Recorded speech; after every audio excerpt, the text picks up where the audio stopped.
అమ్మా నాన్నలకు ఆహ్వానం పలుకుతోంది ఆనందలహరి 5-స్టార్ రిటైర్మెంట్ హోమ్స్ ఈడుపుగల్లు విజయవాడ. సమ్మక్క సారక్క జాతర 2026 సందర్భంగా భక్తులు సమర్పించిన కానుకల హుండీల లెక్కింపు హన్మకొండలోని టీటీడీ కళ్యాణ మండపంలో నిరంతరాయంగా కొనసాగుతుంది. దేవాదాయ శాఖ అధికారులు, సేవా సమితి సభ్యుల పర్యవేక్షణలో ఈ ప్రక్రియ ప్రశాంతంగా సాగుతోందని అధికారులు చెప్పారు.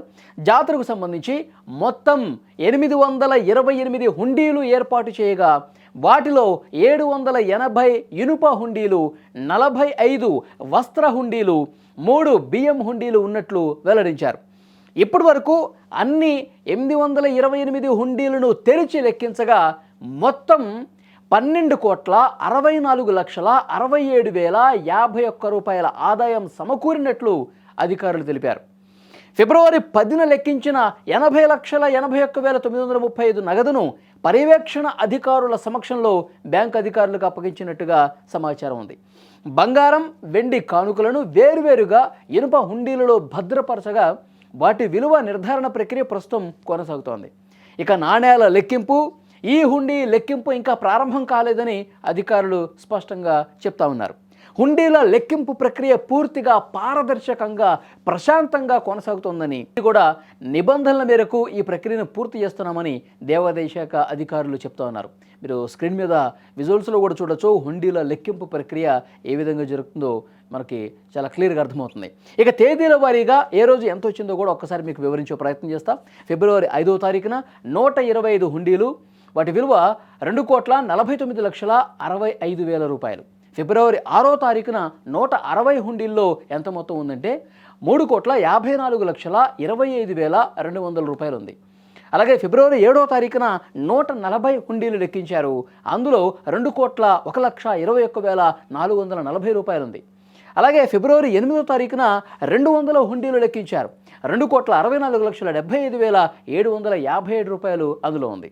ఇక ఫిబ్రవరి 9వ తారీఖున మొత్తం 163 హుండీలు లెక్క పెడితే అందులో 1,12,63,000 రూపాయల నగదు ఉంది. ఫిబ్రవరి 10వ తారీఖున 40 హుండీలు లెక్కించారు. 80,81,935 రూపాయలు ఉంది. ఇలా మొత్తంగా 12,64,67,000 రూపాయల ఆదాయం వచ్చింది. ఇంకా లెక్కింపు ప్రక్రియ ఇంకా కొన్ని లెక్కించాల్సినటువంటి పరిస్థితి ఉంది. వాటన్నింటిని కూడా లెక్కిస్తూ ఉన్నారు. ఇంకా ఇది పెరిగే అవకాశం చాలా స్పష్టంగా కనిపిస్తుంది. తెలంగాణ ప్రభుత్వం చాలా ప్రతిష్టాత్మకంగా తెలంగాణ కుంభమేళాగా చూస్తూ ఉంటారు సమ్మక్క సారమ్మ ఈ జాతరని. సో తెలంగాణ రాష్ట్రం నుంచే కాదు, మొత్తం ఇతర రాష్ట్రాల నుంచి కూడా పెద్ద ఎత్తున, తెలంగాణ నలుమూలల నుంచే కాకుండా దేశవ్యాప్తంగా సమ్మక్క భక్తులు పెద్ద ఎత్తున అక్కడికి వస్తారు, తమ మొక్కులు చెల్లించుకుంటారు. సో పెద్ద ఎత్తున హుండీల్లో నగదు కూడా ఇస్తారు. కాబట్టి సో డెఫినెట్గా ఈ పండుగకి హుండీల ఆదాయం ఎక్కువ వస్తుందని చెప్పి ముందు నుంచి సమాచారం ఉంది.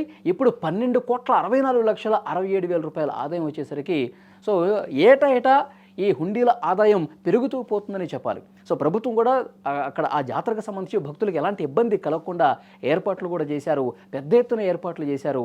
సో తెలంగాణకు సంబంధించి గత నభూతో నా భవిష్యత్తు అన్నట్లుగా ఈ జాతరని అంగరంగ వైభవంగా చేయాలన్న ఉద్దేశంతో, సంకల్పంతో ఏర్పాట్లకు తగ్గట్టుగానే భక్తులు అక్కడికి వచ్చారు. ఈ జాతరకి విచ్చేసి సమ్మక్క సారలమ్మని దర్శించుకొని తమ మొక్కులు చెల్లించుకున్నటువంటి పరిస్థితి ఉంది. ఇంకా పూర్తి సమాచారం రావాల్సింది. ఇంకా ఆ లెక్కింపుకు సంబంధించినటువంటి ప్రక్రియ ఇంకా కొనసాగుతుంది. మరికొద్ది రోజుల్లోనే ఈ జాతరకు సంబంధించి సో ఎంత మొత్తం ఆదాయం సమకూరిందో కూడా తెలుస్తుంది. ఇప్పటి వరకు ఈ రోజుకు ఉన్నటువంటి ఇన్ఫర్మేషన్ 12,64,67,000 రూపాయలు.